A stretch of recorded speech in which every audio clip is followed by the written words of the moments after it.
Mahirap nga ba talaga ang Pilipinas? Gayong limpak-limpak ang nananakaw ng korupsyon. Pinapaikot na mga naumot yung mga utak, kinukurap, takti ka na takot, ika isasabot gobyerno ang surupan sa ating kumot, puro na nasa gawa, sige ngiti, di nakakatuwa, mga puro pangako, lahat mo tata, ubus na pasensya namin mata, kumakalog na yung mga sipura, biglang papasok, oportunista, nakalimutan ka para sa pera, pagkit isama yan ang binibenta. Diretso ka po ba sa ating liku-likong sistema o sasama ka sa akin, puksain ang epidemya? Nalamaganap, nagpahirap, sa mahirap, tumatapos na pangarap, di na makilap, yung mga ulap, habang tayo ay naghihirap, sila sige sa paggalap, ng yaman na dapat panglingap sa ating mahirap.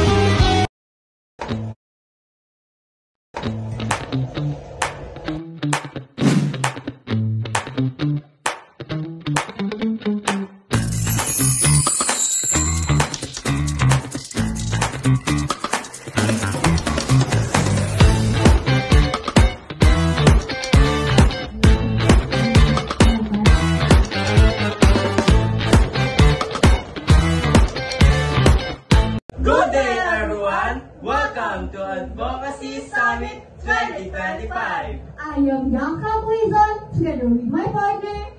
I'm Winner Agquiz. At ngayon, ating pag-uusapan ang mga nangyayari sa ating bansa. Kasama natin ang mga youth advocates sa iba't ibang bahagi ng ating bansa. At ngayon, partner, atin ang kilalanin ang unang guest na galing pa sa ibang lugar ng ating bansa. Ngayon natin ang kilalanin si Miss Martal!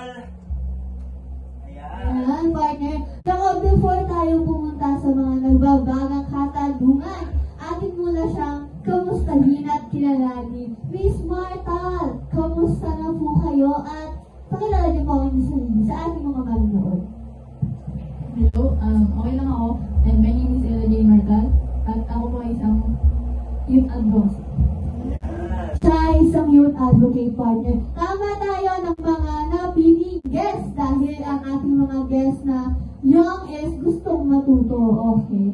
Ngayon, Miss Marta, may tanong daw po sa inyo si Winner. May tanong ako sa iyo, Miss Martal. Sa tingin mo, ano yung nangyayari ngayon sa Pilipinas? Kamusta ang Pilipinas ngayon? Sa ngayon ay yung Pilipinas ay hindi maganda dahil sa mga korap na nangyayari sa atin. Kinukulat yung pera ng taong bayan. Tama siya, partner. Pero sa tingin mo, Miss Martal, paano natin ito malulutas o paano ito matitigil? Sa tingin ko, kailangan natin ikulong yung mga korap na yan. At sana sa susunod na botohan ay pumili tayo ng mas dapat na mamuno. Tama, partner. Dahil nasa atin ang pagbabago. Nasa ating mga sarili ang pagbabago. Nasa ating mga kabataan ang pagbabago. Dahil, partner, sabi nga nila, bumoto ng matalino at bumoto ng matalino. Ano ang iyong message sa mga kabataan na gustong mag-step up o gusto din maging advocate na so natatakot sila dahil ang mga older, hindi naman sa pag-ano, ang mga older ay nada-judge ang mga bata dahil sino ba naman ang mga kabataan para magsalita tungkol sa corruption kung ang tingin nila ay sila lamang dapat ang nagmamatter dito. Ano po ang inyong message sa ating mga kabataan? Para sa mga kabataan dyan, huwag kayong matakot na manindigan. Ipaglaban niyo yung karapat-dapat natin. Kailangan po. Maraming salamat. Isang word of wisdom tungkol sa ating kay Miss Donnie, kay Miss Martal. Maraming salamat, Miss Martal, sa iyo. Hanggang sa yun, let's move on. Ano ba yan? Isa pa lang advocate partner, pero grabe na. Grabe na talaga. Ayan. Ating kausapin ng pangalawang young advocate. Please welcome Miss Dazal! Ayan! Napaka-fresh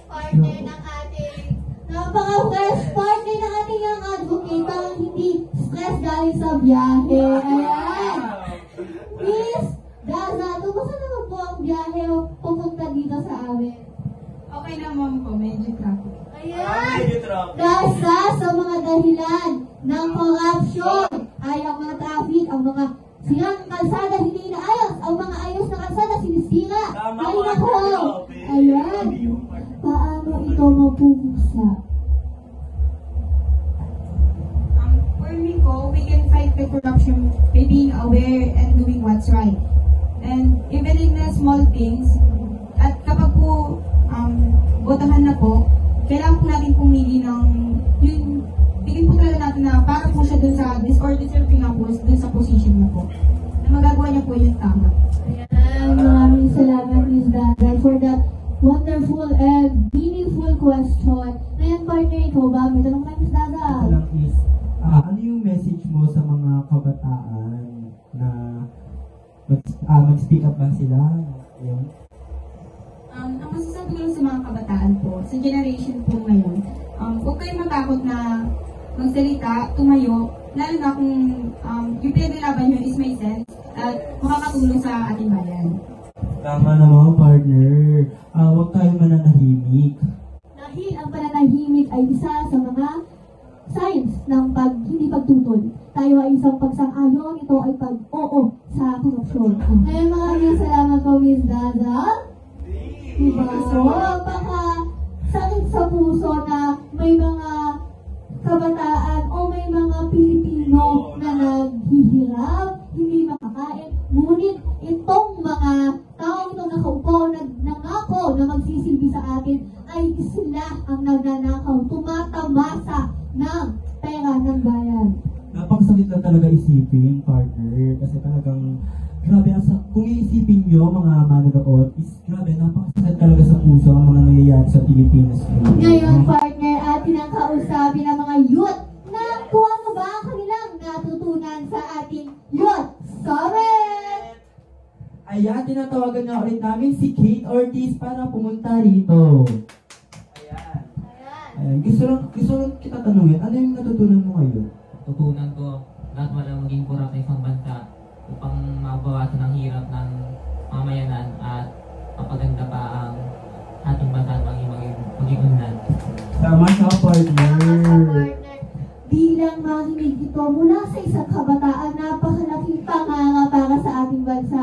Dahil isang bata lamang ang gusto magkaroon ng pangarap na maging maayos ang ating bansa. Dahil sila ang aani, sila ang mag-aani ng mga utang na iniwanan ng mga korap na ito. Ngayon, maraming salamat King Ortiz. Ngayon, atin namang tawagan si Andre Bogaladidad. Okay. Ayan. Tanungin mo na, partner. Ayan. Ano ang iyong natutunan dito sa ating youth summit? Aking natutunan ay dapat tayo bumoses at wag manahimik at tayo po muna para sa ating bayan. Ayan, partner. Ayun, Partner, tama nga naman. Ito ang oras para hindi tayo manahimik, partner. Kailangan rin nating bumoses. Dahil nasa atin nga naman ang mga pagbabago. Ayan. Thank you. Hanggang sa muli. Ngayon, ikausapin ang panghuli at nag-isang Mayan Villamay ng Cavite! Ayan! Kamusta ang experience? Ano ang iyong natutunan dito sa ating youth summit? Bumoto ng tama dahil nasa atin ang pagbabago. Yan! Isang mapakalaking partner galing sa isang kabataan na tayo ay bumoto ng tama. Tama nga! Kabataan! Ang pag-asa ng bayan. Ayan. Ngayon, maraming salamat po. Ngayon, amin ang isasara ang programa. Maraming salamat. Sa mga Maraming pong salamat sa mga nanonood, sa mga nakibihagi dito sa programang ito. Hanggang sa muli. Ako po si Yaka Quizon. At ako naman po si Winner Aguiz. Muli, kami po ay nagsasabi na pumuna at magsalita para sa bayan. Tayo ay huwag mawalan ng pag-asa para sa ating bayan dahil tayo ang kinabukasan mga kabataan. Maraming salamat.